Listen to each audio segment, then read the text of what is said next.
Hey guys, welcome back to a brand new video. Waffle Doc here. Today I'll be showing you on how to improve your FPS in Rust.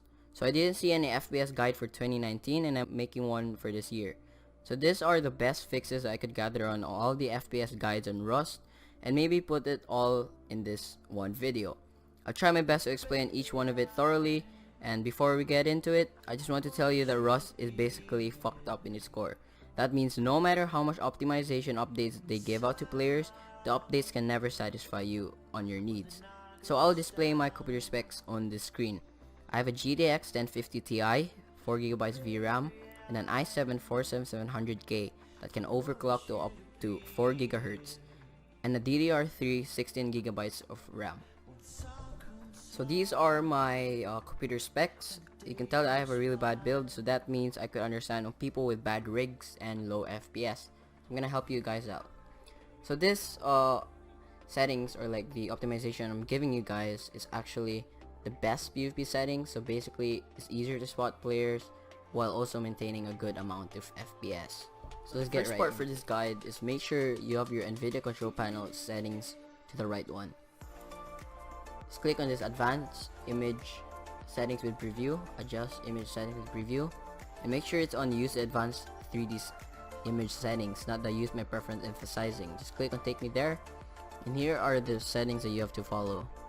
Just follow all of this. I'm gonna give you time, and yeah.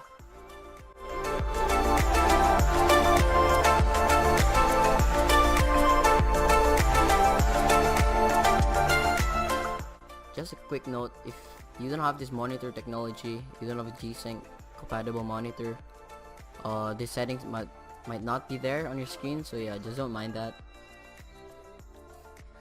And make sure the texture filtering quality is to high performance, not to quality, so it's basically performance over quality. Make sure power management mode to prefer maximum performance, and yeah, that's it. Moving forward, make sure that you're gonna go into where your Rust is installed. Make sure your Rust is installed in your SSD, because if you install your Rust in your SSD, it's not gonna improve any frames, but it's gonna actually improve the loading time you're getting into the server. So other people always complain they take around 30 minutes to get into the server, then that means that you don't have an SSD. So most SSDs are installed in a local disk C. It's mostly where your OS install your Windows. So yeah, just get into Rust. For example, mine is over here. Just go over Rust, and once you click on Rust, you can see Rust right here. Just right click on that, just click on properties, the high DPI settings, and make sure override high DPI scaling behavior is checked. It's tick on. Don't disable full screen optimization, because Rust actually improves performance when it's on full screen. Next one is the launch options in Rust. So on the Rust part, you just click on properties and click on the set launch options. I'll be giving down like on the description below and all the launch options that you have to enter. So it's right here. So high, actually don't have Vulkan on. So high is gonna prioritize Rust. It's gonna increase your CPU usage a bit, but it's gonna improve frames. But if you have input lag in Rust, make sure you just remove the high, like that.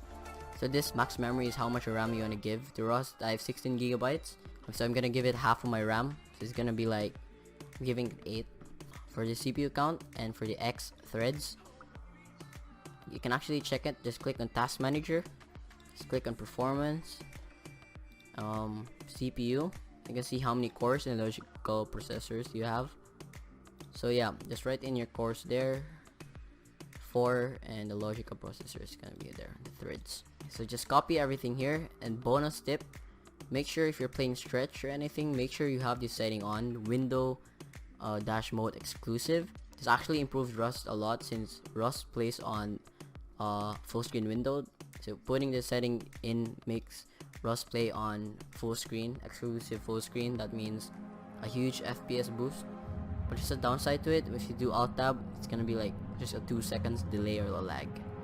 So yeah. So moving into the game itself. Wait, let me just turn down my music volume down.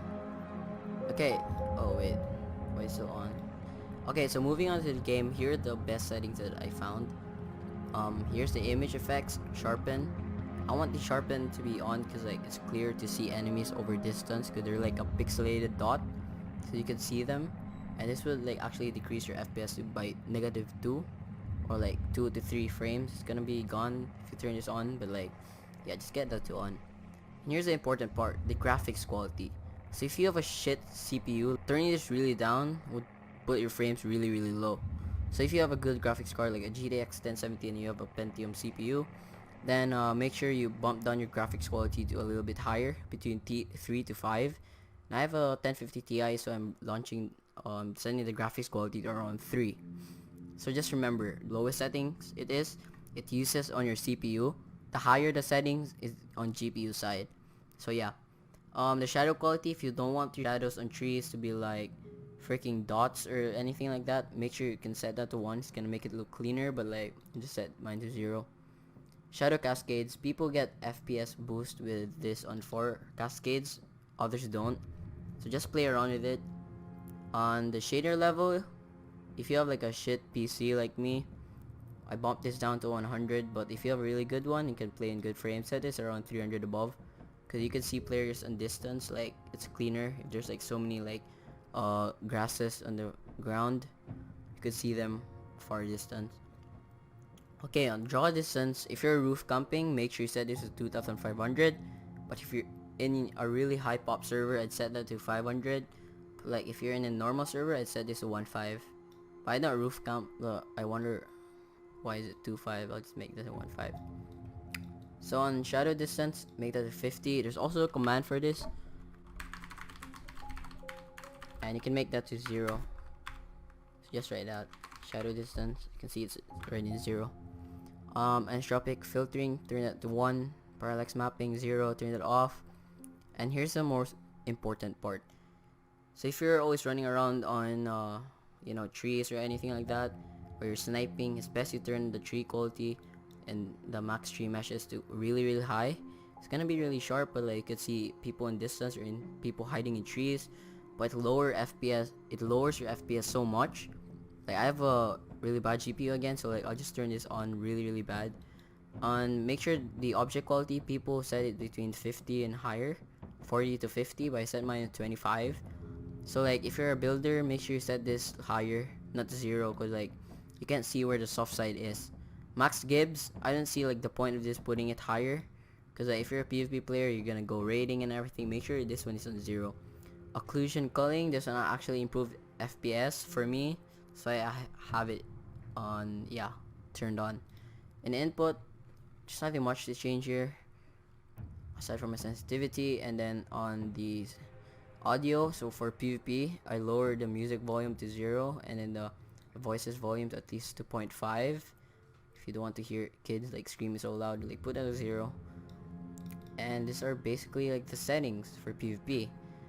And a bonus tip as well, make sure your show name tags is turned on, because if you're like door camping people late at night, you can't see like their character, but you can see their name tags above it, so you could kill them. And on field of view, if you're playing stretch, make sure you have it really high. But if you're playing like normal, I play on the field of view on 77.7 or 85, either of those, but higher I don't really think so, because like the FPS will be really bad. So yeah, if you can't, and also if your PC can't handle like anything good, or like it's still laggy to this point, maybe you can play on Byron servers. It's way smoother. It's like the Battlefield servers, but like normal like game mode or anything like that. And bonus quality as well is turning down your mesh quality to 0. I've heard it improves your FPS, so yeah, putting the settings would actually improve your like FPS. And then to save your settings, it's simple. Just click on the global.write config CFG. Just click on that, press enter, and that will automatically save your settings in like Rust. So next time you open Rust, the settings is gonna stay in the same. So yeah, I hope you enjoyed this video. Just give it a huge thumbs up, and maybe a subscribe if you want to see more Rust content and some editing as well in your channel. So yeah, I'll see you guys very soon.